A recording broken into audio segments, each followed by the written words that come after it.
Ok, donc là c'est 10h02, donc je vous propose de commencer.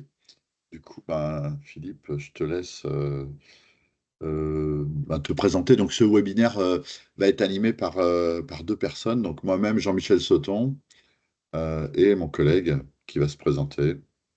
Donc Philippe Péor, je suis délégué régional à la PECITA pour les territoires du Limousin, du Poitou-Charentes et de l'Auvergne. Et Jean-Michel, de son côté, occupe les mêmes fonctions et anime, lui, le territoire rhône-alpin. Donc, vous vous êtes inscrits pour que l'on discute autour de la question de la suite et de la poursuite des parcours de formation après le bac STAV, qui est un bac qui est dispensé, une formation qui est dispensée par les établissements de formation agricole. Pardon, je suis un peu enrhumé, je risque de tousser quelquefois. Donc, nous travaillons pour la PECITA, Jean-Michel et moi. La PECITA, alors on va le voir après, hein, mais comment elle s'organise et qui elle est, mais on a 14 bureaux régionaux, des délégations régionales et un peu plus de 19 bureaux, puisque les délégations peuvent avoir plusieurs bureaux sur une région ou à cheval sur deux régions. Alors, c'est pas très important pour vous, simplement pour ceux qui ont affaire un jour ou l'autre à la PESTA, qui auront besoin de nos services en direct, ben, la marche à suivre, c'est plutôt de s'adresser à la délégation qui concerne soit votre région d'habitation, soit la région dans laquelle vous êtes en formation, ou pour les enseignants, la région dans laquelle ils travaillent. Donc, Capacita est une association loi 1901, but non lucratif. La Capacita est une vieille dame, hein, si je puis me permettre, puisque nous avons fêté cette année les 70 ans de l'association.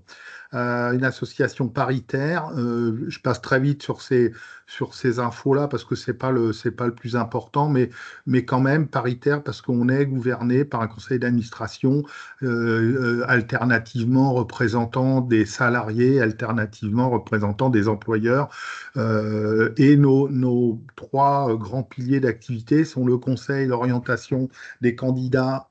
Alors, sont les candidats, les personnes qui sont en recherche d'emploi ou de formation ou qui sont concernées par la sphère de l'agriculture, de l'agroalimentaire et de l'agroenvironnement. On accompagne les entreprises dans leur recrutement et on contribue également à l'insertion professionnelle en faisant des interventions qui peuvent ressembler à celles qu'on va faire ce matin, mais que nous dispensons dans des établissements de formation agricoles ou non. Alors, on a deux sites sur lesquels nous diffusons des offres d'emploi et sur lesquels on peut trouver de l'information à caractère socio-économique sur les filières. L'historique apesta.com avec des diffusions d'offres d'emploi plutôt de la sphère agri et de la sphère agro-environnement. Un deuxième site qui s'appelle Réseau TI ou TEE, Territoire, Emploi, Environnement, qui à la base était une émanation des centres permanents d'initiative à l'environnement que nous avons repris et que nous animons, et là qui concerne uniquement les offres d'emploi qui sont en lien direct avec l'environnement. Et puis un troisième site qui s'appelle Agro-Orientation et qui est en quelque sorte un bibliothèque, hein, de l'ensemble de l'offre de formation agro-environnement qu'on trouve sur le territoire français. C'est un moteur de recherche en fait, hein, qui vous permet de trouver là où les formations qui vous intéressent, soit par des clés d'entrée de région, de spécialisation, de niveau. Ça va de la quatrième techno-agri jusqu'à des formations de master, d'ingé, en passant par licence pro, des certificats de spécialisation, des CQP, certificats de qualification professionnelle. Alors, on n'a pas la prétention de dire notre site agro-orientation détient 100% des offres d'emploi, des offres de formation, pardon, parce que ça va très vite, hein, les formations périphériques aux formations de base ben, naissent et meurent régulièrement, mais c'est plutôt assez complet. C'est un outil qui est plutôt pas mal fait pour trouver les formations dont on a besoin. Nous avons aussi des fonctions d'observatoire de l'emploi et nous publions sur support papier, mais aussi visible sur nos différents sites, des publications qui reprennent des tendances de l'emploi dans des domaines comme la production animale, la production végétale, l'arbo, le bois, forêt, l'aquaculture. Sont des cahiers qui sont principalement composé de statistiques sur l'emploi dans ces domaines-là, que cherchent les boîtes, les niveaux de formation, les niveaux de diplôme, et puis des témoignages, des fiches métiers. Ça, c'est également un bon outil pour notamment pour ceux d'entre vous qui sont en stage et qui veulent avoir un petit peu plus d'informations.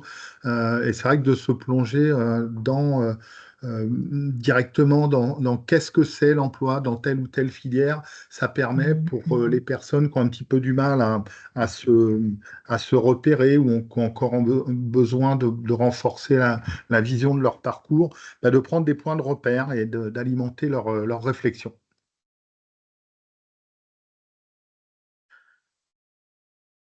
Et puis, nous avons mis en place dernièrement une plateforme média sur tout ce qui concerne l'emploi et la formation que vous pouvez retrouver sur Internet qui s'appelle apecitamedia.com.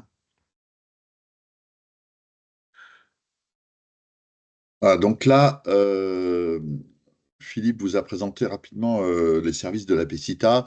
Et donc, dans l'émission, vous avez compris, on a une mission d'orientation et d'appui aux centres de formation et aux personnes en recherche d'informations sur leur orientation. Donc, l'orientation, c'est quelque chose qui est assez complexe, qui a un enjeu important pour les étudiants qui sont en terminale STAV, puisque c'est le sujet du webinaire. Et donc, chaque fois qu'on intervient, on n'est pas les seuls à le faire, avant d'aider et d'accompagner les personnes de l'orientation. On essaie de réfléchir voilà, à expliquer aux jeunes de bien se connaître, de savoir un petit peu quels sont leurs talents, qu'est-ce qu'ils aiment moins bien, avant de réellement arriver à faire un choix d'orientation. Et donc, l'objectif, alors c'est un schéma qui est un peu complexe, mais l'objectif, c'est d'arriver à connaître un petit peu les secteurs d'activité, les métiers associés, le marché de l'emploi, euh, vos domaines de prédilection, vos goûts, vos centres d'intérêt, et puis ce que vous avez déjà, parce qu'en termes en STAV, on fait déjà des matières professionnelles, on a déjà des stages, donc voilà, ça vous permet de pouvoir potentiellement identifier un secteur d'activité ou une formation qui correspondrait à vos objectifs. Donc là, vous retrouverez ce webinaire avec le détail de tout ça. Donc là, je ne vais pas rentrer forcément dans le détail, mais nous, à la PCTA, notamment mon collègue Philippe, intervient dans les centres de formation sur la connaissance de soi, qui pour nous est vraiment très importante avant de réellement faire un choix d'orientation voilà, qui, comme je l'ai dit, a un enjeu important. Voilà.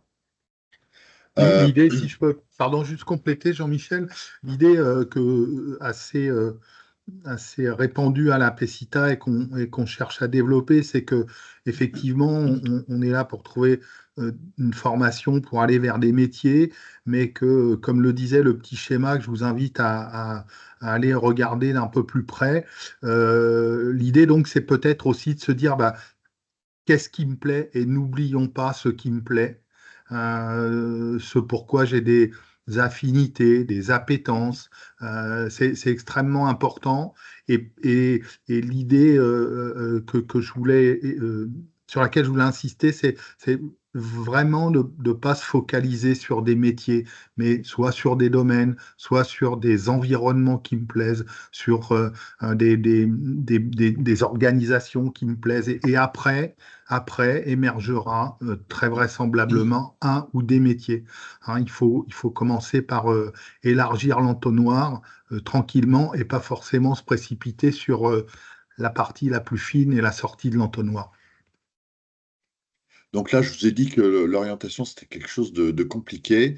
qui est un enjeu important pour un élève de terminale, mais je voulais juste préciser quand même que quand on est en terminale, on ne joue pas sa vie sur son orientation, même si c'est important, même si les parents, les enseignants mettent une pression. Moi, je dis toujours que l'orientation du jeune, c'est son orientation. C'est pas celle des parents, des profs. Et si la personne, le jeune a envie ou la jeune a envie de faire quelque chose, faut qu'elle le fasse. Même si on lui dit ça va être compliqué pour toi, il n'y a pas de débouché. Il faut savoir que pour information, il y a pas loin enfin, un petit peu plus même de 30% des étudiants qui sont en terminale qui font un choix d'orientation, qui l'année suivante se réorientent parce qu'ils s'aperçoivent que la formation qu'ils ont choisie ne leur plaît plus, que c'est trop dur, qu'ils ont un autre projet, voilà. Donc, vous avez le droit à l'erreur. Vous ne serez pas montré du doigt, il n'y a pas de problème. Et donc, moi, je dis toujours, voilà, si vous avez envie de faire une formation, n'hésitez pas à la faire, malgré le fait qu'on puisse vous opposer un certain nombre d'éléments pour vous dire que ben, c'est pas ce qu'il vous faut. Euh, Petite précision aussi, euh, nous, on a l'habitude d'intervenir beaucoup dans les centres de formation, notamment auprès d'étudiants de terminale, STAV. Et tous les ans, moi, je vois dans les classes des étudiants qui n'ont aucune idée. C'est-à-dire que ce qu'on va présenter là maintenant, il n'y a rien qui fait tilt chez eux. Et dans ce cas-là, moi j'ai quelques idées à vous suggérer. La première, c'est le service civique. Si vraiment vous n'arrivez pas à trouver une formation, ben, plutôt que de faire quelque chose qui, au hasard, en fait, orientez-vous vers un service civique qui va vous permettre de vous donner des idées un petit peu d'un secteur d'activité et voire même vous aider dans vos choix futurs. Et puis, au pire, c'est pas au pire, mais vous pouvez également comme ils le font dans certains pays européens, partir à l'étranger après votre bac pour ben voilà, développer votre autonomie, vous acculturer à d'autres choses et après faire des choix. On voit des gens voilà, qui s'orientent, pas forcément directement après le bac, alors c'est une minorité, hein, mais qui font autre chose avant et qui, l'année suivante, se réinscrivent sur Parcoursup pour des formations, ce qui leur permet de finaliser un petit peu leur choix. Alors, dans les poursuites d'études après un bac STAV, deux types de poursuites d'études. Celles dont on va parler beaucoup, ce sont les poursuites d'études diplômantes qui vous donnent un diplôme d'un niveau reconnu, un BTS, un BUT, une licence, voilà, et les formations qualifiantes dont on parlera à la fin de ce webinaire. Alors, dans les formations diplômantes, on va balayer rapidement plusieurs types de formations. Le BTS A, donc brevet technicien supérieur agricole, qui est présent, qui est un diplôme du ministère de l'Agriculture, de l'Alimentation et de la Forêt. Les BTS, donc, qui sont des diplômes qui ressemblent beaucoup au BTSA, mais qui se font dans des lycées d'éducation nationale. Les BUT, bachelor universitaire technologique, qui se font dans des universités. Les écoles d'ingénieurs et les formations universitaires. Alors, euh, pour faire un BTS ou un BTS A, ça marche pour les deux, hein, vous avez quatre possibilités pour réaliser un BTS. La première, c'est la possibilité que vous avez de faire un BTS par correspondance. Donc là, vous voyez à peu près ce que c'est-à-dire que vous n'allez pas en cours dans un centre de formation, vous suivez une formation à distance. Donc on vous envoie des cours, vous avez des devoirs à rendre, et donc ça dure 2 ans, pareil. Et à la fin, vous passez le BTS en candidat libre. Alors honnêtement, nous on déconseille fortement cette formule à réserver à quelques cas très particuliers. Mais voilà, sachez que c'est possible et que ça existe. Vous avez la deuxième solution qui est de faire un BTS en formation initiale scolaire dans un lycée public. Donc là, en faisant cette formule-là, vous allez être étudiant, le BTS dure 2 ans, et vous êtes dans un lycée public. Ça veut dire quoi? Ça veut dire que les frais de scolarité sont payés entièrement ou quasiment entièrement par l'État. Voilà. Donc là, honnêtement, quand on fait un choix de formation dans un lycée public, on est plutôt quasi sûr de la qualité de la formation. Parce que ben, les enseignants sont inspectés, l'État français, donc en l'occurrence le ministère de l'Agriculture ou le ministère de l'Éducation nationale, regarde ce qui s'y passe dans ces lycées publics, hein, puisque c'est eux qui financent. Troisième solution, c'est de faire toujours un BTS en formation initiale scolaire dans un lycée privé. Alors, les lycées privés, il y en a deux, trois types. Il y a les lycées privés sous contrat. Donc ça veut dire quoi? Vous allez souvent trouver ça sur Parcoursup. Ça veut dire sous contrat avec l'État. Ça veut dire que l'État prend en charge une partie de la formation, mais pas tout. Ça veut dire qu'il restera aux parents à payer des frais de scolarité qui varient d'un lycée à l'autre. Alors, si je prends les lycées agricoles, ça va, les frais de scolarité, entre 1000, 1500, 2000 euros par an. Mais, je le répète, la majorité du coût de la formation est pris en charge par l'État. Donc, comme je l'ai dit juste avant, dans ces lycées privés sous contrat, l'État regarde ce qui s'y passe. Les enseignants sont payés par l'État, sont inspectés. Donc, voilà, on est plutôt garanti d'une qualité de la formation. Vous avez également des lycées privés hors contrat. On va en trouver beaucoup sur la plateforme Parcoursup. Moi, j'attire juste votre attention sur le fait que il faut être vigilant sur ces lycées privés hors contrat où l'État n'intervient pas. Donc, moi, je serais vous, avant de m'engager sur une formation dans un lycée privé hors contrat, j'irai me renseigner sur la qualité de la formation. J'irai prendre des infos sur des sites. Voilà. Alors après, il y a des établissements qui font très bien leur boulot, hein, voilà. Mais voilà, je vous mets juste en garde là-dessus. Et puis, le troisième type d'établissement, ce sont les MFR, donc maisons familiales rurales, qui, elles, peuvent vous proposer un BTS en alternance. Donc là, l'alternance des MFR, c'est un rythme d'alternance sur 2 années entre l'école, où on a des cours, et l'établissement de formation, et des entreprises, pardon, où on a des stages. Mais là, on est bien étudiant et on alterne entre l'école et des stages.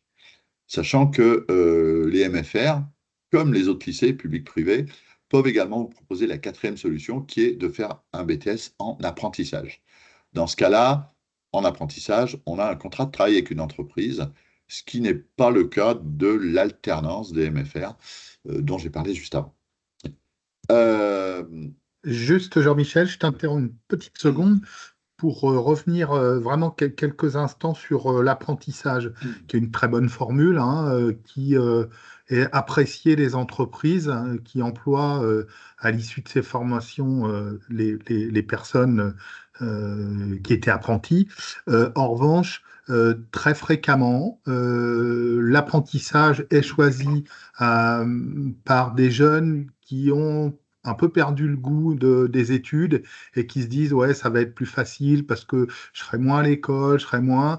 Or un peu le piège qu'il faut avoir en tête. Alors je le déconseille pas pour autant, mais attention, l'apprentissage c'est difficile parce qu'il faut suivre les cours, c'est le même programme sur une durée plus courte, donc on est sur un enseignement un peu compressé, hein, un peu parfois difficile à avaler. Et lorsqu'on rentre des journées de travail dans l'entreprise, ben, c'est un peu difficile pour certains de se remettre dans les cours. Donc il faut veiller à ça. Attention, c'est pas forcément pour les gens qui ont le moins de goût à la formation parce que ça demande des efforts supplémentaires.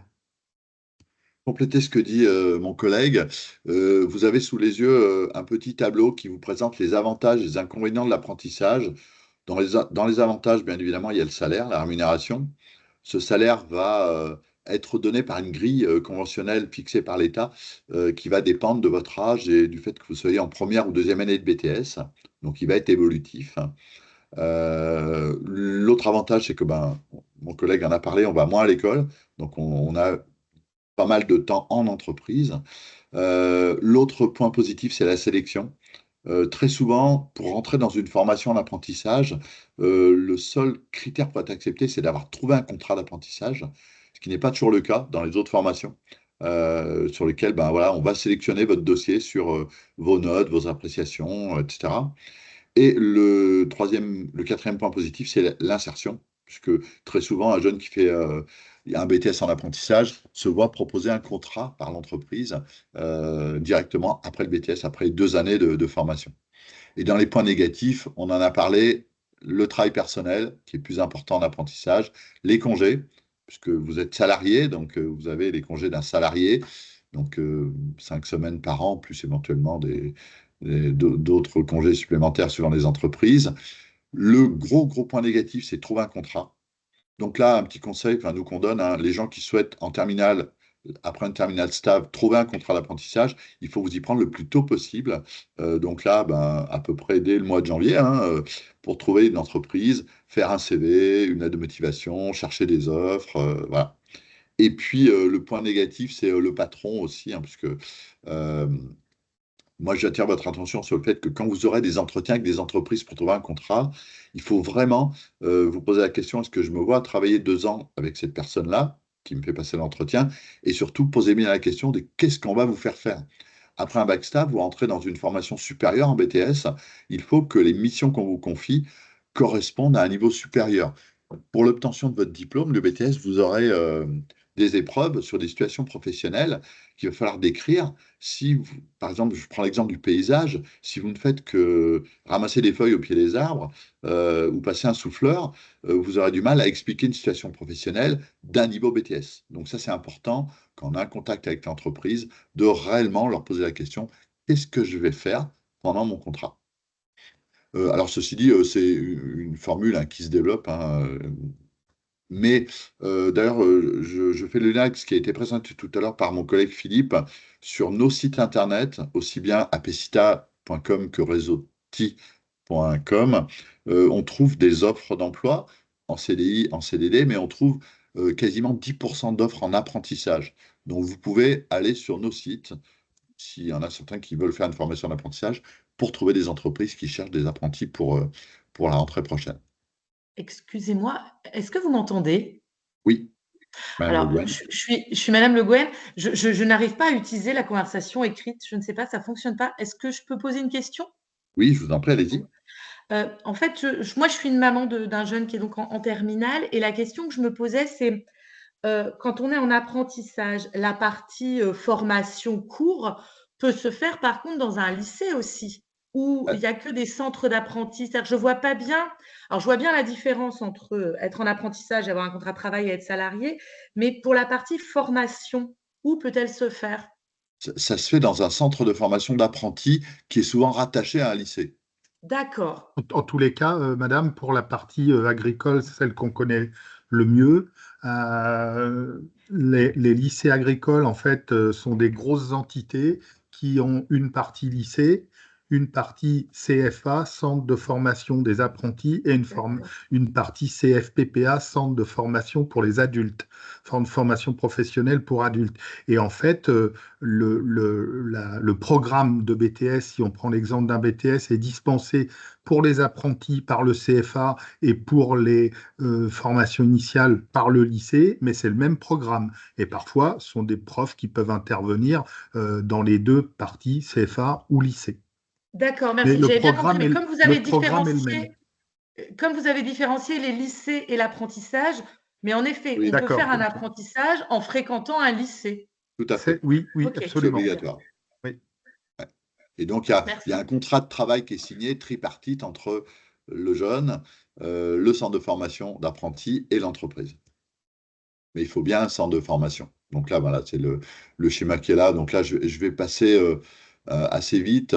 Juste vous dire que quand on est apprenti, on a des obligations comme un salarié. Donc, ben, par exemple, si on s'absente, il faut un justificatif de son médecin. Euh, auprès de l'entreprise, on peut pas faire ce qu'on veut quand on est salarié, donc apprenti dans une entreprise. Sachant que, bon, là, je vais passer assez vite, là, c'est un petit peu les moyens que vous avez à disposition pour trouver un apprentissage. Donc là, je vais passer assez vite, j'en ai un petit peu parlé, hein, c'est répondre à des offres, faire des candidatures spontanées, utiliser son réseau, enfin, il y a beaucoup de choses. Mais toujours est-il qu'il faut s'y prendre assez tôt. Tous les ans, on voit des gens qui s'y prennent ben, pendant l'été, qui précèdent leur entrée en BTS. Ben, ça ne suffit pas. Si on ne trouve pas de contrat, on a beau être pris dans un centre de formation, on ne pourra pas suivre la formation.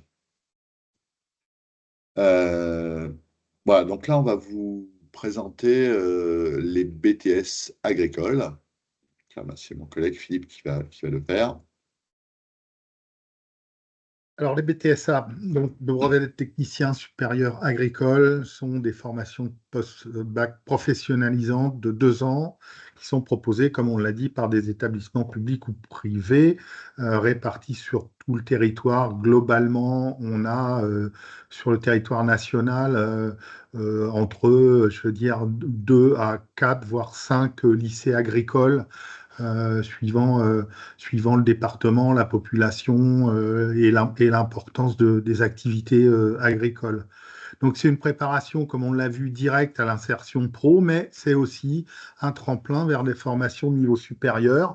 Donc BTS 2 ans, hein, BTS première année, BTS deuxième année. On peut à l'issue du BTS travailler, mais on peut aussi à l'issue du BTS aller vers une troisième année, soit via une licence professionnelle, hein, qui est en fait la dernière année de licence, et à l'issue de la licence professionnelle qui se fait uniquement par alternance cette fois-ci, vous aurez un niveau Bac plus 3. On peut, sous certaines conditions, rejoindre des licences universitaires, mais le parcours est moins facile et il faut parfois rétrograder. Et par exemple, on va pouvoir être, enfin, on va être amené par exemple, rentrer seulement en deuxième année, voire sur certaines licences en première année de licence. Donc, c'est pas forcément le choix le plus cohérent de formation post-BTS. Alors, c'est important lorsqu'on parle de formation post-bac de se projeter, parce qu'en fait, il y a beaucoup d'élèves qui sont en BTS actuellement et qui poursuivent leurs études. Grosso modo, on est à, je ne sais pas si Jean-Michel va m'arrêter, mais je pense qu'on est à un bon 60, un bon 2 tiers de poursuite d'études en post-BTS. Il y a une quinzaine d'années, on n'était pas du tout à ces niveaux-là, hein. Donc ça veut dire qu'il y a une appétence et une nécessité dictée par notamment le marché du travail et puis par des habitudes qui sont prises, hein, d'aller vers une formation post-BTS. Et puis ensuite, on peut aussi rejoindre des parcours ingénieurs. Ça, Jean-Michel en parlera tout à l'heure. Il y a des passerelles possibles qui permettent donc d'aller vers des formations ingénieurs lorsqu'on a un BTS. Le bac STAV, même si c'est pas forcément la voie la plus courante, peut aussi être un tremplin vers des formations complémentaires, des CS, certificats de spécialisation, qui sont en grande partie dispensés par des établissements agricoles et qui, comme leur nom l'indique, sont des formations très très pointues. Par exemple, contrat de spécialisation, conduite d'un atelier d'élevage ovin, certificat de spécialisation en maraîchage biologique. Ce sont des formations courtes, non diplômantes. On ne fait pas de maths, on ne fait pas de physique. On peut être amené à faire de la zootechnie ou de l'agronomie, de la biologie, mais on ne fait pas d'anglais, on ne fait pas de français, et il n'y a pas forcément de sanctions de notation, mais on y va surtout pour acquérir des savoirs et des savoir-faire. Les CQP qui sont des formations plus courtes aussi et qui concernent là plutôt des savoir-faire aussi. Alors ça peut être des choses très basiques, hein, comme je sais pas, transformation fromagère par exemple, ou des choses qui vont avoir attrait avec un domaine professionnel très précis.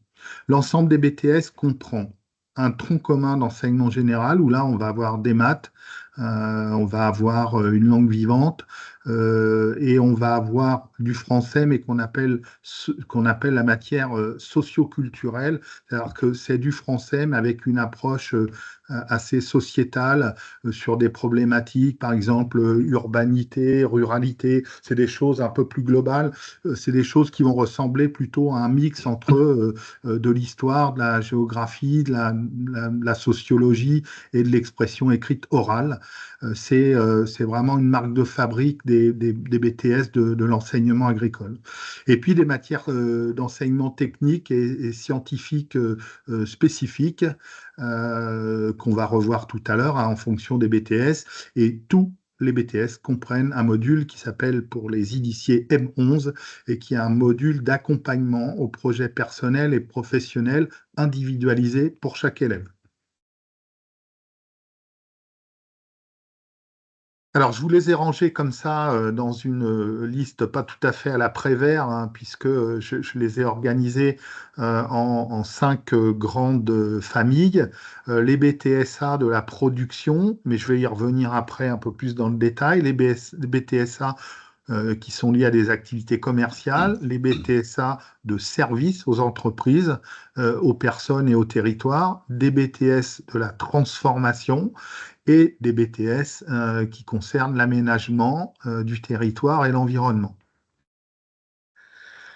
Les secteurs du développement et de la production. Donc, on a choisi avec Jean-Michel de vous faire un focus sur les grandes matières enseignées et puis les métiers sur lesquels ça débouche. Et puis, on complétera, et lui et moi, si besoin. N'hésitez pas. Alors, je ne sais pas si la conversation, du coup, fonctionne ou pas, parce que je ne vois rien apparaître de mon côté. Je ne sais pas, Jean-Michel, toi, si tu vois des choses.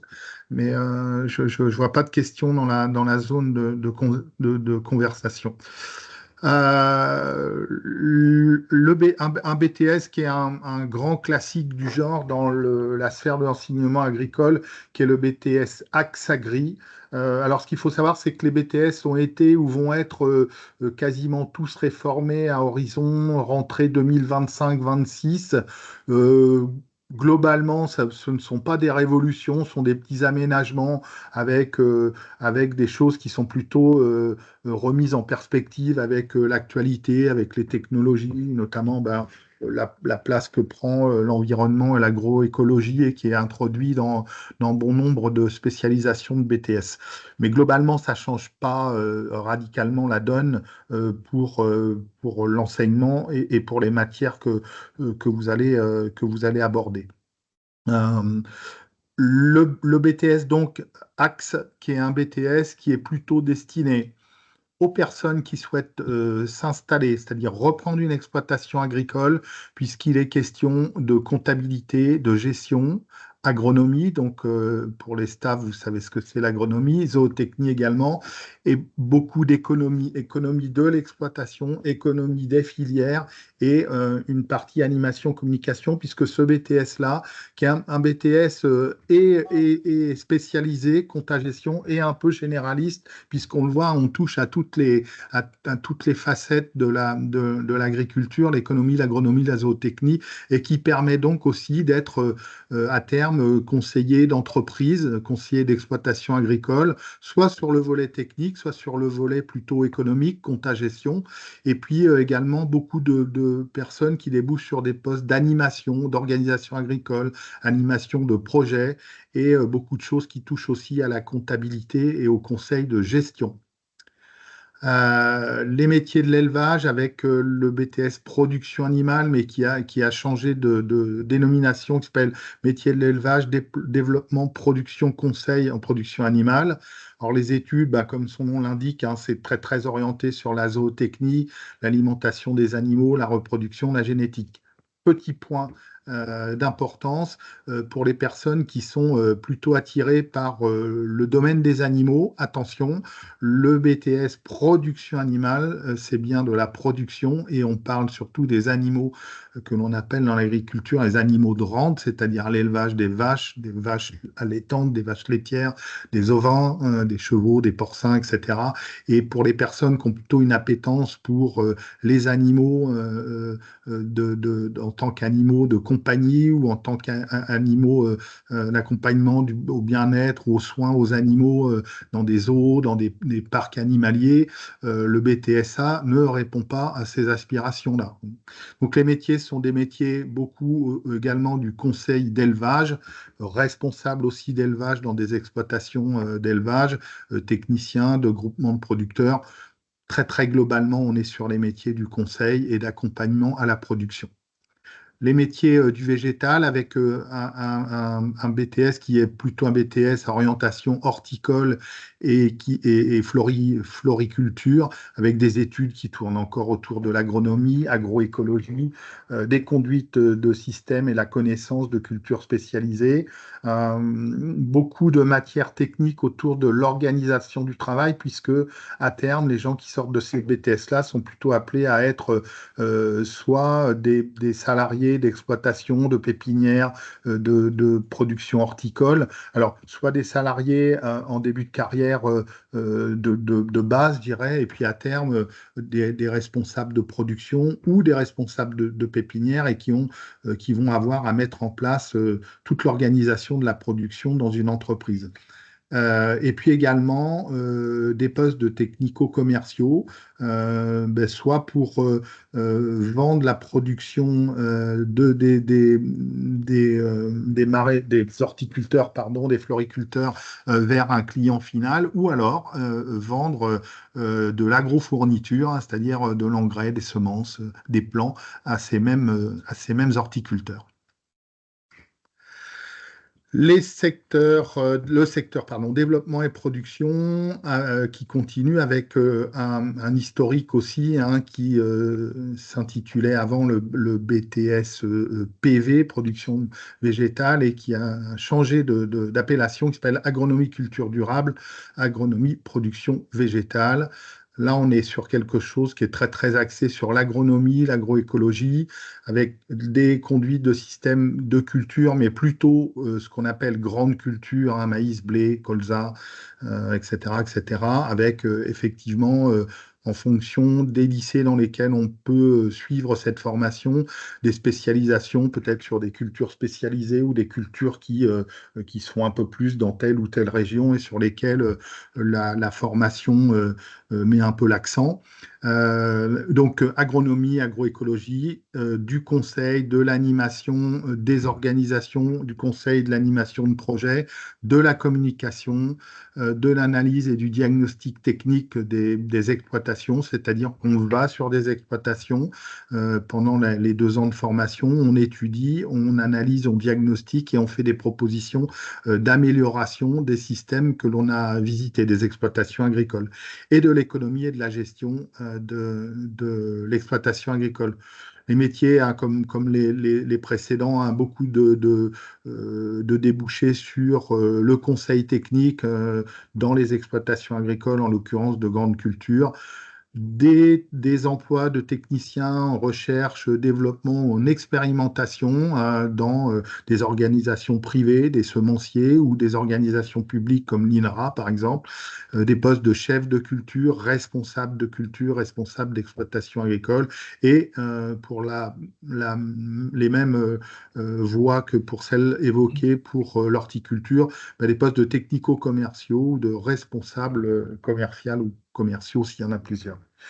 Un BTS qui est un peu moins connu, qui est le BTS aquaculture, qui, comme son nom l'indique, hein, va dispenser un enseignement qui vise à fabriquer, entre guillemets, des professionnels de l'aquaculture, donc avec de la biologie des milieux aquatiques, naturels et artificiels, de la conduite d'une production aquacole avec de la sélection, de la génétique, la reproduction, les cycles de croissance, les modes d'alimentation, les besoins des espèces et toute la partie sanitaire qui est très très importante en aquaculture, de la gestion et de l'économie, puisque le BTS aquacole destine les personnes à être soit salariés, soit responsables de production aquacole, ou encore une fois, des métiers de conseillers pour des producteurs ou des métiers de technico-commerciaux. Le secteur développement-production, pardon, qui continue avec un BTS qui est un petit peu un BTS à part, un BTS DARC, développement de l'agriculture et des régions chaudes, qui est en quelque sorte un mix hein, entre le BTS production végétale qu'on a vu tout à l'heure, le BTS production animale et le BTS axe.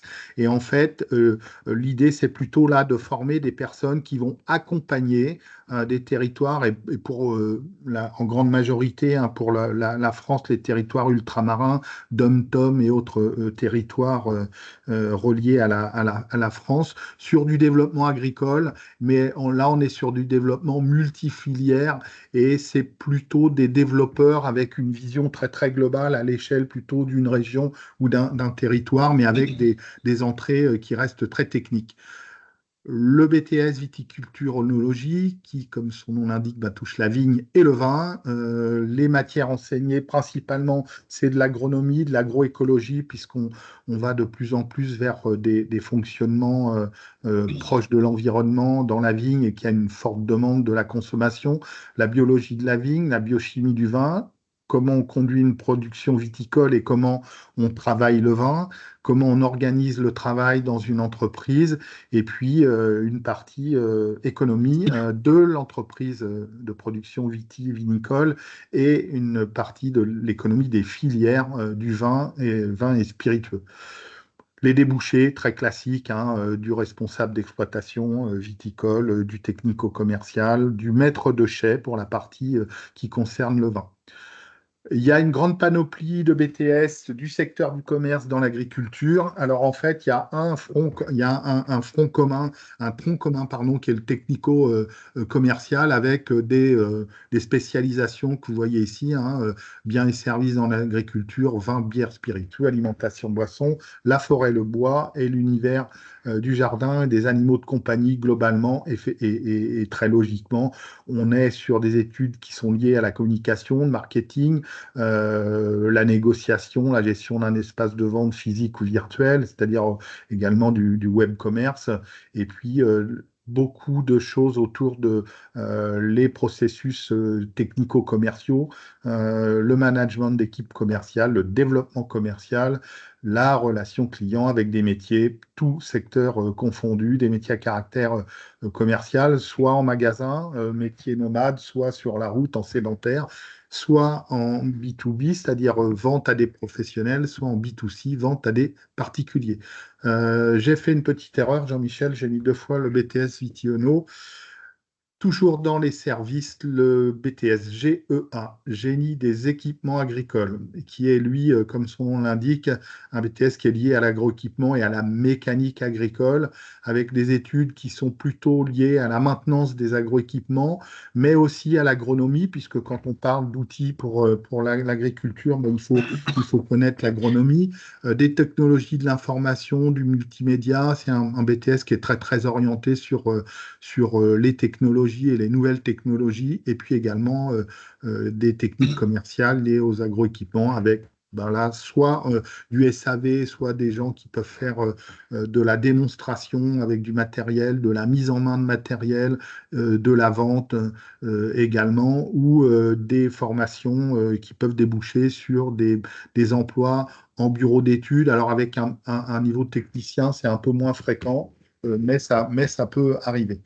Et enfin, le BTS DATR, qui est un BTS qui concerne le développement des projets et le développement des territoires, avec euh, les études qui concernent donc les territoires, les réseaux, les politiques publiques, la gestion de projets, comment on fait un diagnostic de territoire sous les angles économiques, humains, sociaux aussi, avec beaucoup de matières en lien avec la communication professionnelle, des techniques d'animation, de médiation, l'organisation du travail et l'accompagnement des acteurs des territoires. Là, c'est l'accompagnement, ça peut être des communes, ça peut être des communautés de communes, ça peut être des collectivités diverses et variées. Donc là, on a des métiers qui vont vers l'animation socio-culturelle liée au patrimoine, patrimoine bâti, non bâti, du chargé de développement, ça peut être du développement commercial, ça peut être mettre en route un projet de plusieurs agriculteurs qui veulent faire de la vente directe, ouvrir un magasin de producteurs, le tout plutôt orienté sur le milieu rural. Et la transformation avec 2 BTS, l'anabiotech, analyse biologique, biotechno, avec des études qui tournent autour de la biologie, de l'écologie, physique, chimie, microbiologie, sciences économiques, puisqu'on fait aussi une approche des filières, et puis beaucoup de laboratoires, avec une ouverture sur des métiers de technicien de labo, soit en agroalim, soit en santé humaine ou animale, dans l'environnement, la chimie, l'industrie pharmaceutique, la cosmétique, la nutrition, l'agriculture, ça reste assez ouvert. Et puis le biocalim qui s'apparentent sur sur certains domaines d'études, pardon, à l'anabiotech, mais qui est plutôt orienté qualité des procédés et génie des procédés, avec des métiers de responsable de production, responsable d'atelier, technicien de recherche et développement, et puis tout ce qui touche à la qualité, hygiène, sécurité, environnement, et avec une approche également un peu plus production par rapport au BTS Anabiotech. Et enfin, je crois que c'est la dernière des BTSA, le secteur de l'environnement avec l'aménagement paysager. Donc là, on est sur des matières très très proches du BTS PV, hein, mais sur la biologie, l'écologie, l'agronomie, et puis tout ce qui touche à l'aménagement de jardins, l'aménagement de territoire, donc avec une connaissance des plantes des arbres, évidemment, et puis tout un aspect bureau d'études avec de la réalisation de documents, des chiffrages, de la conduite de travaux, les métiers, c'est jardinier paysager, technicien paysagiste, chef d'équipe, responsable d'équipe du paysage, mais également tous les métiers du commerce, hein, commerce vers des clients qui ont besoin des services, alors, clients particuliers qui ont besoin des services d'un paysagiste, ou ça peut être aussi des entreprises qui ont besoin d'aménager des abords ou des collectivités également. Et puis on peut également atteindre des postes de responsable de services d'espaces verts dans des collectivités ou des communes. Le gestion forestière avec, comme son nom l'indique, un fort lien avec avec la forêt, avec évidemment biologie, écologie de la forêt, sol, climat, les enjeux écologiques, les économies de filière sur la filière forestière, l'équipement également pour la gestion et la production forestière. On va déboucher là sur des métiers de technicien de gestion forestière, technicien forestier territorial. Alors, technicien de gestion forestière, on est plutôt sur l'exploitation et la replantation du bois, alors que les techniciens forestiers territoriaux sont plutôt des gens qui gèrent en grande partie salariés de l'ONF qui gèrent le patrimoine forestier, les patrimoines boisés du territoire. Et pour l'exploitation, des responsables d'équipe et également des personnes qui vont être acheteurs ou technico-commerciaux dans l'équipement ou directement dans le bois. BTS Gémeaux, gestion maîtrise de l'eau, avec un fort accent sur la biologie, l'écologie, l'agronomie et l'hydrologie, et ainsi que la physique et la chimie, et qui débouche sur trois grandes familles de métiers: l'eau dans l'agriculture, l'eau dans l'industrie et l'eau que l'on consomme à notre robinet. Pour l'agriculture, c'est plutôt comment on peut utiliser l'eau sans la gaspiller tout en maintenant des potentiels de production dans une agriculture irrigante. Pour la partie industrielle, on est plutôt sur le traitement de l'eau. Et puis pour la partie adduction d'eau, l'eau du robinet, on est sur deux problématiques, hein, celle d'amener l'eau au robinet et celle de retraiter l'eau. Donc effectivement, un BTS qui est assez peu plébiscité, qui est peut-être pas toujours connu, reconnu, mais qui est une formation très très sérieuse qui oscille entre la biologie, l'hydrologie, mais aussi la technique, puisqu'on parle de pompes, d'hydraulique, et c'est un BTS très très complet, et c'est aussi un BTS sur lequel moi je conseille d'avoir un œil, notamment pour les personnes qui s'intéressent à l'environnement, parce que l'eau, c'est une problématique d'aujourd'hui, c'est très très certainement une des grandes problématiques de demain, et en termes d'orientation et de débouchés, ça me paraît quand même assez intéressant et cohérent. Et puis le GPN, gestion protection de la nature, hein, là, qui est le plus orienté environnement de tous les BTS agricoles. Alors, très très vite, hein, on fait de la bio, de l'écologie, des milieux, des populations, génie écologique, droit de l'environnement, agronomie, agroécologie, beaucoup de communication, d'animation, puisque effectivement le BTS GPN conduit à des postes d'animateur nature, animateur de patrimoine. Alors, ça peut être animateur nature à vocation pédagogique dans l'enseignement, dans les écoles, mais aussi dans des parcs naturels ou sur des sites touristiques où on va demander aux animateurs chercheurs de faire de la sensibilisation à l'environnement. On peut aussi travailler dans des bureaux d'études sur des études d'impact sur l'environnement avec des diagnostics floristiques, faunistiques notamment, des postes de techniciens de rivière, mais également des postes de responsables de chantier environnement et des postes qui émergent de plus en plus, qui sont des postes de médiation à l'environnement. Par exemple, comment je fais cohabiter les chasseurs et les promeneurs, comment je fais cohabiter les pêcheurs, les irrigants, et puis un club de kayak du coin. Ce sont des postes intéressants et compte tenu de la montée en puissance et du besoin qu'on a d'avoir une attention sur l'environnement, qui sont aussi c'est une formation qui a beaucoup d'avenir, qui peut-être, contrairement à certaines autres, mérite, à mon sens, d'être complétée par un niveau supérieur. Donc, merci Philippe, on a passé pas mal de temps sur les BTS agricoles. Pour une simple et bonne raison, c'est que quand on est en terminale STAV, on a beaucoup plus de chances d'être accepté dans un lycée agricole en BTS agricole parce qu'ils savent ce que c'est un bac STAV. Là, moi, je vais vous parler très rapidement des BTS d'éducation nationale, qui sont des BTS pour lesquels vous pouvez postuler en sortant d'un bac STAV. Mais par contre, un petit conseil, faites-vous connaître parce qu'ils ne vont pas connaître ce bac technologique qui est le bac STAV. Alors, la liste est longue, hein, il y en a beaucoup. Moi, je l'ai classé par catégorie, donc des BTS dans le domaine de l'art, du design, de la communication visuelle et de l'audiovisuel. Donc là, il y en a beaucoup. Alors, je vais avoir du mal à tous les détailler. Il y en a à peu près 130, je crois, BTS éducation nationale.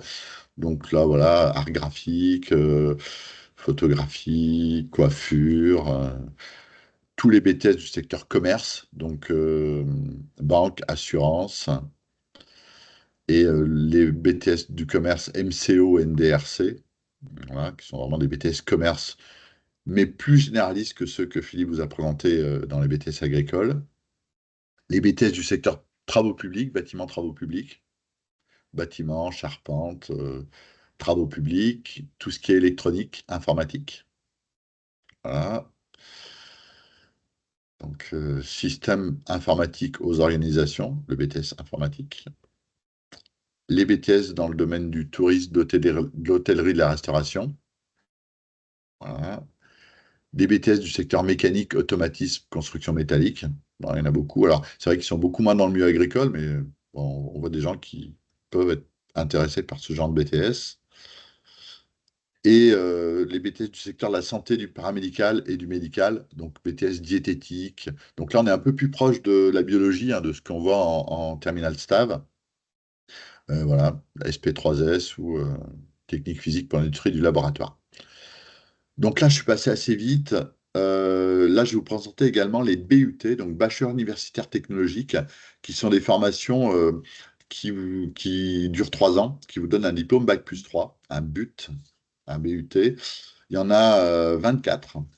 Donc, vous avez la liste ici complète, hein, génie chimique, informatique, mesures physiques, etc. Il y en a un en particulier qui se rapproche beaucoup de ce qu'on voit en STAV, qui est le BUT génie biologique, qui propose 5 options. Agronomie, biologie médicale et biotechnologie, diététique et nutrition, sciences de l'aliment et biotechnologie, donc c'est l'agroalimentaire, et sciences de l'environnement et écotechnologie, ça c'est l'environnement. Donc pour information, moi j'interviens dans des BUT de ce type dans la région Auvergne-Rhône-Alpes, sur une classe, par exemple sur un BUT agronomie à Lyon, sur une classe de 80, il y a à peu près une trentaine de jeunes qui sortent de bac STAV. Et la plupart, c'est un bac général, hein, scientifique. Mais donc, on peut tout à fait candidater sur ces BUT. Vous avez vos places. Un responsable de ces formations me le disent tout le temps. Quand tu rencontres des bacs STAV, dis-leur qu'ils peuvent postuler. On en accepte. Alors, je vous ai mis ici un petit tableau que vous aurez dans le résumé et dans le diaporama qu'on pourra vous transmettre sur la différence entre un BTS et un BUT. Donc, le BTS, c'est 2 ans, le BUT, c'est 3 ans. Euh, pour moi, une des grosses différences, c'est que la poursuite d'études et Philippe l'a dit, elle est possible à quasiment 60-70% après un BTS. Mais si, par exemple, vous voulez aller sur des études super longues, type un bac plus 5, un master ou un BTS ou un diplôme d'ingénieur. Quand on a un BTS, il y en a à peu près 10% qui arrivent à obtenir un diplôme bac plus 5. Avec un BUT, on est plus entre 30 et 40%. Donc les poursuites supérieures longues sont plus faciles après un BUT. Bon, là, vous aurez des détails un peu sur le contenu. Alors, on est sur une formation universitaire, mais on est bien dans des classes de TP, de TD. On n'est pas dans un amphi, comme on le verra après sur les formations purement universitaires. Le taux d'insertion est élevé, hein, aussi bien pour les BTS que pour les BUT. On peut, après un backstab, envisager des études supérieures longues. Alors, si on veut aller dans des écoles d'ingénieurs publics, on est obligé de passer par une classe préparatoire TB, technologie biologique, qui est réservée aux gens qui ont un bac techno, donc un bac STAV, un bac STL. Donc, c'est une classe prépa qui dure 2 ans, qui vous permet de préparer des concours pour entrer dans des écoles d'ingénieurs ou des écoles vétérinaires, ou des écoles comme les écoles Polytech, là, qui sont marquées ici. Donc, moi, je connais plusieurs personnes qui, après un backstab, ont fait une classe prépa TB. Il y en a plusieurs sur le territoire français de lycées qui proposent cette classe prépa et qui ont réussi à intégrer l'école vétérinaire à Marcy-l'Étoile, donc à côté de Lyon. On peut également envisager de rentrer sur dossier dans des écoles d'ingénieurs privés. Donc là, je vous en ai mis un certain nombre. Il y en a plusieurs.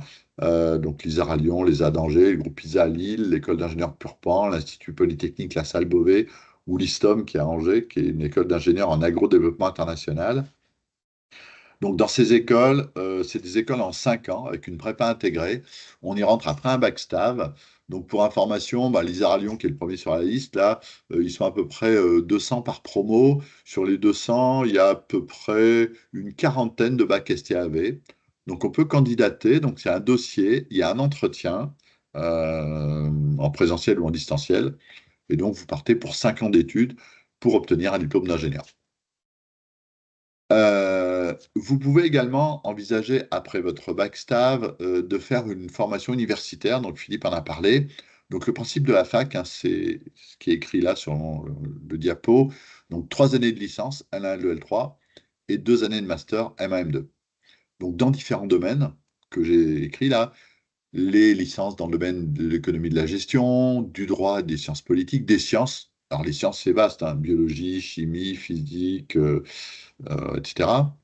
Les sciences humaines et sociales, les sciences de l'ingénieur, médecine, STAPS, donc le sport, la théologie, l'art et les lettres et les langues. Alors, pour information, on peut tout à fait envisager une formation universitaire après un bac STAV. On s'inscrit sur Parcoursup. Par contre, il est probable que sur certaines formations universitaires, je prends par exemple STAPS, donc sport et santé, quand on sort de backstab, on vous accepte dans la formation à condition que vous suiviez une remise à niveau pendant votre première année de licence, dans certaines matières. Parce qu'on estime qu'avec votre bac STAV, vous n'avez pas le niveau suffisant pour poursuivre la formation. Mais voilà, c'est des choses qui sont possibles. Juste petite précision importante, quand on sort d'un bac STAV dans un lycée agricole, où on est encadré avec des profs qui sont aux petits soins pour vous, même si des fois ils vous prennent la tête, à l'université, ils ne vont pas vous prendre la tête, hein. Vous allez en cours, vous n'allez pas. Simplement, début janvier, vous avez des partiels. Soit vous êtes autonome et vous avez réussi à travailler seul pour préparer vos cours, soit vous ne l'êtes pas et ça va être compliqué pour vous. Donc voilà. Donc l'université, hein, c'est très bien. Par contre, si vous partez pour une formation universitaire, vous partez au moins pour 3 années de formation, L1, L2 et L3 Pro, licence professionnelle, ou 5 années, donc jusqu'au Master 2, qui vous donne un niveau Bac plus 5. Et puis, vous avez les formations qualifiantes dont on a parlé. Philippe vous en a un petit peu parlé. C'est toutes les formations qui, qui sont des formations de spécialisation. Donc là, j'en ai mis certaines, hein, auxiliaire vétérinaire, soigneur animalier en espace zoologique, les BPGEPS, qui sont des diplômes du ministère de la Jeunesse et des Sports, berger, vacher d'alpage, maréchal ferrant, ostéopathe, apiculteur, et les CS, certificats de spécialisation dont a parlé Philippe. Alors, petite précision, moi en tant que conseiller en orientation, je conseille plutôt aux gens qui sont en bac STAV de d'abord faire une formation diplômante, type un BTSA dont on a parlé, et après seulement de faire ces formations qualifiantes. Pour une simple et bonne raison, c'est que je prends la première, la auxiliaire vétérinaire, c'est une formation qui ne vous donne pas un diplôme d'un niveau donné, bac ou bac plus 2. C'est une formation qui va vous spécialiser pour être auxiliaire vétérinaire dans un cabinet vétérinaire. Donc, c'est la formation qu'il faut faire pour être auxiliaire vétérinaire. Il n'y a pas de doute. Par contre, si dans quelques années, vous faites cette formation, que vous n'avez plus envie d'être auxiliaire vétérinaire, vous n'aurez entre guillemets qu'un bac STAV qui, sur le marché de l'emploi, n'a pas de réelle valeur, puisque ce n'est pas une formation professionnelle et professionnalisante. Donc c'est pour ça que nous, on conseille quand même de préférence de faire un BTS avant d'aller sur ces formations-là. Mais si vous ne le faites pas, ce n'est pas très grave, hein. Voilà. On peut faire un BPGEPS ou une formation de soigneur animalier après, après son bac STAV. Alors là, j'en ai mis certaines. Je n'ai pas pu toutes les mettre. Il y en a un nombre important de ces formations qualifiantes. La liste complète, vous la trouverez sur le site Agro-Orientation, dont mon collègue Philippe a parlé. Pour information, ces formations qualifiantes ne sont souvent pas sur la plateforme Parcoursup. Certaines, oui, mais la plupart, non. Ça veut dire qu'il va falloir faire un dossier auprès de l'établissement qui propose cette formation de maréchal ferrant, et donc auprès de chaque établissement qui propose des formations qui vous intéressent. Donc voilà, on a brossé un tableau hyper rapide de toutes les formations possibles. On vous a mis dans le diaporama nos coordonnées. Donc voilà, moi je vous souhaite bon courage dans votre orientation sans trop vous mettre de pression. Puis voilà, Philippe, je te laisse compléter si tu veux dire deux, trois petits mots en plus. Bah, simplement hein, que vous retrouvez nos coordonnées, oui, effectivement, et numéro de téléphone sur le site de la PECITA. Ce que je n'ai pas précisé tout à l'heure, c'est que, étant une association à but non lucratif, tous nos conseils sont dispensés gratuitement, hein, et n'hésitez pas à revenir vers nous individuellement ou vers les collègues de Bretagne ou de Toulouse ou je ne sais où en fonction de votre lieu de résidence. Nous sommes là pour ça. Et je ne sais pas si la personne a vu dans la conversation, je crois que c'est Monsieur de Kayser pour le prononcer à la française. Alors oui, effectivement, pour faire un BTS GPN après un STAV, il vaut mieux choisir l'option aménagement du STAV et pas l'option production. Il y a une question dans la conversation sur. Donc j'ai répondu, mais peut-on faire une prépa BCPST après un bac STAV? Non, c'est pas possible. C'est réservé qu'au bac scientifique. La prépa pour les bacs STAV, c'est la prépa TB dont j'ai parlé. Alors, c'est plutôt mieux pour eux parce que ben, ils se retrouvent qu'avec des gens qui sortent d'un bac techno. En BCPST, ben, il n'y a que les bacs généraux, donc ça serait trop compliqué pour eux d'arriver à suivre. Et donc, c'est un concours différent. On passe à un concours différent quand on est en prépa TB que quand on est en prépa BCPST, ce qui laisse, voilà. Alors, il y a moins de place hein, pour les écoles vétérinaires, par exemple, il y a peu de place, mais ils ne sont pas en concurrence avec les BCPST. Je crois qu'il y avait une question là d'un lycée agricole dont le nom ne s'affiche pas en entier. Kearney, pardon, je pense en Bretagne compte tenu du nom. Est-ce que vous maintenez votre question? Alors, on ne vous entend pas si toutefois. Comment recevra-t-on le PowerPoint? C'est une excellente question. Alors, je ne sais pas où on trouve le lien du PowerPoint. Moi, je vous conseille d'envoyer un mail à Jean-Michel Sauton ou à moi-même, et puis on vous le renverra directement Ouais, par mail. ouais, c'est plus simple, vous envoyez un mail et puis on vous l'envoie. Voilà. Carnivien, voilà, ok, d'accord. Bretagne, c'est ça? Alors, je pense que le micro est activé, je ne sais pas si vous Oui, m'entendez. oui, Oui. oui. Alors, voilà, on a mobilisé des élèves de première STAV pour voilà, expérimenter un petit peu cette séquence-là, cette animation. Moi, je trouve qu'elle est très bien parce que c'est un bon balayage sur un temps très restreint. Donc voilà, j'espère qu'on pourra peut-être la renouveler. C'est vrai que là, vous avez une entrée par on va dire, les voies de formation possibles, donc ça permet aux élèves de se projeter un petit peu. Peut-être aussi, l'approche pourrait se faire à travers une entrée métier. Alors, peut-être que l'exercice est moins évident, mais ça permet aussi aux élèves peut-être de se projeter plus facilement. Alors après, sur une heure, l'exercice n'est pas évident, mais en tout cas, je pense que c'est un outil utile. Donc, on récupérera le PowerPoint et puis j'imagine que le webinaire est enregistré, qu'on pourra y accéder. Oui, absolument. fait. Alors, sur l'entrée métier, je vous rejoins et je ne vous rejoins pas. Comme je l'ai dit dès le début, très souvent, alors l'entrée métier assez facile pour les gens, pour les jeunes qui ont des repères, qui savent un petit peu ce qu'ils veulent. Après, quand on est face à des publics qui sont un peu plus dans des zones d'incertitude, de questionnement, on apprécie l'entrée appétence, aptitude qui permet un peu de secouer le tamis, si vous me passez l'expression, dans un premier temps, de dégrossir l'affaire et peut-être après aller sur l'entrée métier. Parce que mais vous le savez hein, aussi bien que nous, si ce n'est mieux, la visualisation de qu'est-ce qu'est un métier dans son quotidien n'est pas toujours facile à appréhender. D'accord, très bien. En tout cas, merci pour cette initiative. Ben merci, on espère qu'on a été complet. Alors oui, c'est parfois un peu long, on est sur un format compressé d'une heure qu'on a un petit peu dépassé, mais on a essayé de tout balayer.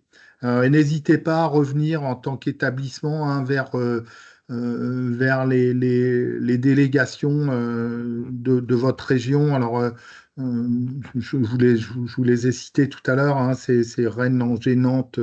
Bordeaux, Toulouse, on fait le tour de la France. Hein, et donc, il y a toujours une délégation, sans vouloir en faire un slogan, proche de chez vous. Merci à vous et bonne fin de journée. Bonne fin de journée à tous. Merci beaucoup.